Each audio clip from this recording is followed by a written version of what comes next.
Hi there. Welcome to the very first podcast episode of Contra Crime Chronicles.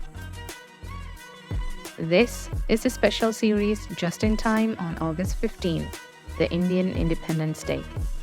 This year in 2023, as India celebrates its 77th Independence Day, we are searching for justice in the 2002 Bilkis Bano case, a 15-year-long story of injustice. The 2002 Gujarat Riots have cast a long and dark shadow over India's history. The severity of the violence and the shortcomings in protecting citizens shook the nation.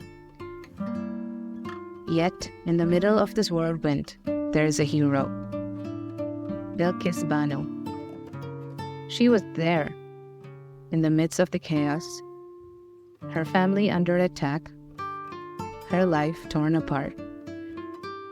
Yet she survived, fighting against all odds.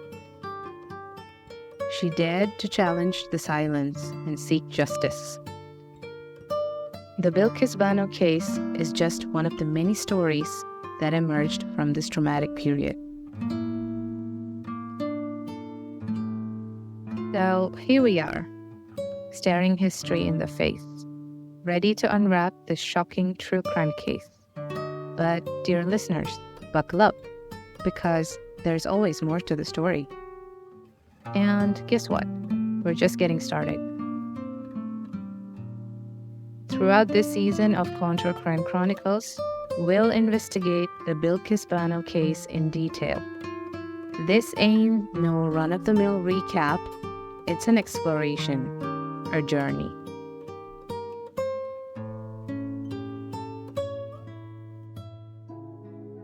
Today's episode takes us to the heart of the 2002 Gujarat Riots, a period of violence and chaos that had a deep impact on all Indians all over the world. The 2002 Gujarat Riots were a series of violent events that occurred in the western Indian state of Gujarat. Before we begin our true crime story, let us start by understanding what actually happened. And for that, we must go back to the start of it all. So, picture this: Gujarat, India, in the early 2000s. It's like a movie where chaos meets controversy head-on.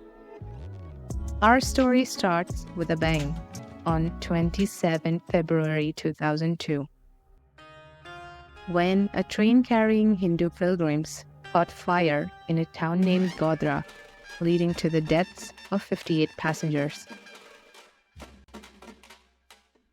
This incident sparked widespread clashes between Hindus and Muslims throughout the state of Gujarat.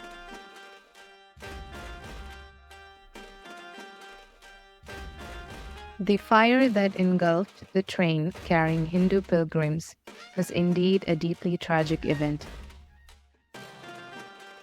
But to understand how it happened, we need to go back to the circumstances surrounding it.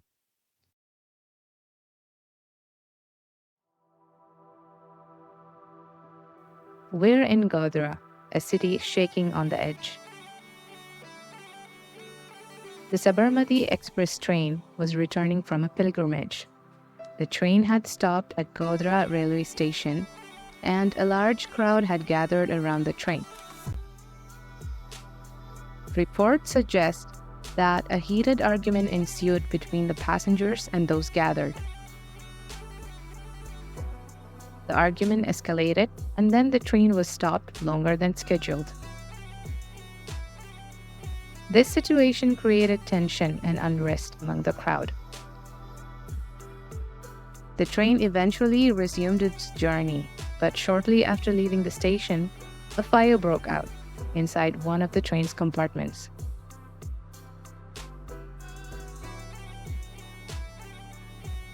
The outcome of the Godhra incident was marked by extreme violence that spanned over many months. As the smoke cleared, the numbers stood like a ghostly reminder. Over 1,000 lives lost, hundreds vanished, thousands wounded. Official records reveal that the Gujarat riots concluded with a devastating toll: 1,044 lives lost, 223 individuals missing, and 2,500 injured. Among the dead, 790 were Muslims and 254 were Hindus. Reports of horrifying killings, sexual assaults, looting, and property destruction cast a dark shadow over Gujarat in 2002. The distress wasn't confined to the cities. Rural areas suffered as well, with entire villages destroyed and residents either killed or fleeing for their safety. It was like a nightmare playing on repeat, complete with ghastly scenes of violence and mayhem. The intensity of the violence left the nation stunned and raised questions about the role of those in power in preventing such tragic events.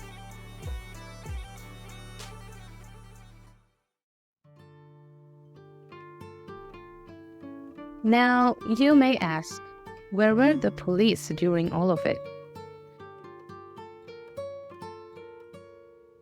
Picture this: cops on the sidelines. Investigative reports of the riots indicated that the police didn't take effective action, and some officers might have been even complicit in the violence. Disturbingly, there were accounts of police officers not intervening to protect Muslims and potentially aiding mobs in acquiring weapons. Human Rights Watch shared that the authorization of shutdown strike by Hindu nationalist groups signaled to the police that they should not intervene against the rioters. In the middle of anarchy, the role of the Gujarat police became a question mark, adding a layer of mystery to this grim plot. But what about the real reason behind the fire that started it all? The experts went CSI mode. The forensic investigation into the fire revealed that it started within the S6 coach of the Sabarmati Express train. These experts found a shocking clue. This wasn't an accident after all. The fire was started on purpose and not by chance. The chilling truth was revealed, and this wasn't just a whoopsie. It was intentional. The investigation mentioned that inflammables like petrol was used to start the fire on the train. Someone set this fire on purpose. These findings led to the conclusion that fire was a result of a criminal act. But even when evidence points one way, people see it differently. Some thought it might be an accident, like a gas leakage problem. With different ideas, the Godhra incident led to more troubles in Gujarat.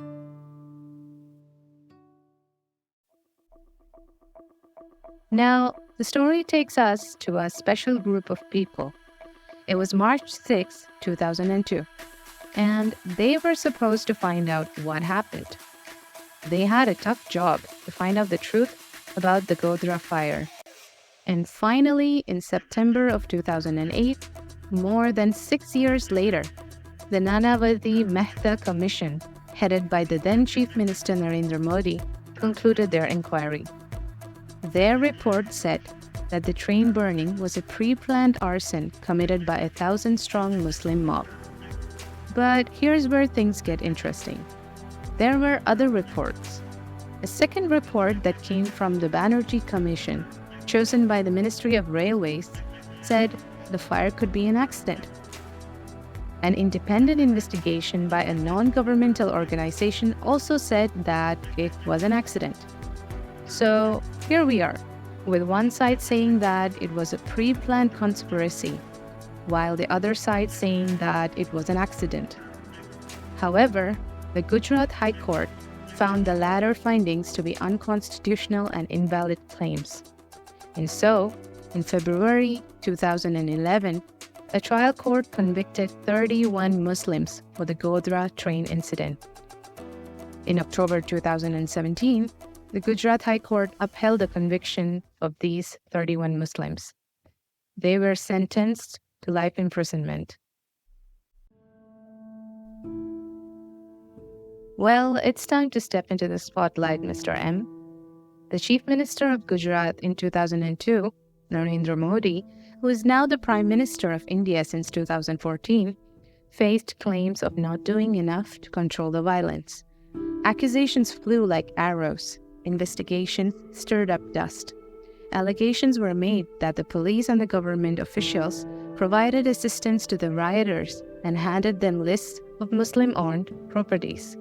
However, in 2012, a special investigation team appointed by the Supreme Court of India cleared Narendra Modi of involvement in the violence. Since then, these findings have been debated and challenged by various human rights groups and activists. But here's the twist. Interpretations were all over the place. Was it a clean slate or a gray area? That's a riddle that still echoes.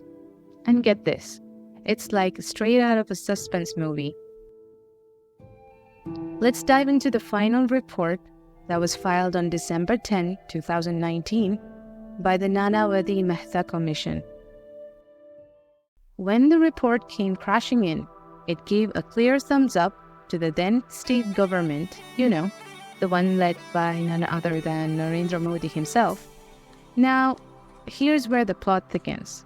Brace yourselves because the report practically clears the stage of any shadowy figures. The report is saying there's no proof, none at all, that Narendra Modi had nothing or anything to do with that horrific wave of violence in 2002. And wait, there is more. It's not just Mr. M who's getting the green light. The report states that there's no evidence, nada, zilch, to point fingers at Modi or any of his government ministers for having a hand in the chaos. Hold on to your hats because the report's not done yet. It's like putting on the detective's hat and saying, nope, no slip-ups here. What of the police and administration? According to the report, they're in the clear too. No fumbles, no stumbles, at least according to their version of events. So here's the twist. Some say it's a sigh of relief, while others are scratching their heads, wondering how a chapter that left such a deep mark could end with a no-roll verdict.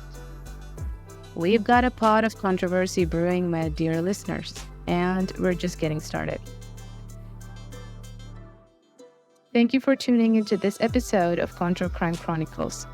If this tale left you hungry for more, hit that subscribe button. Tune into our podcast for many more thrilling stories on crime, justice, and the unrelenting pursuit of truth.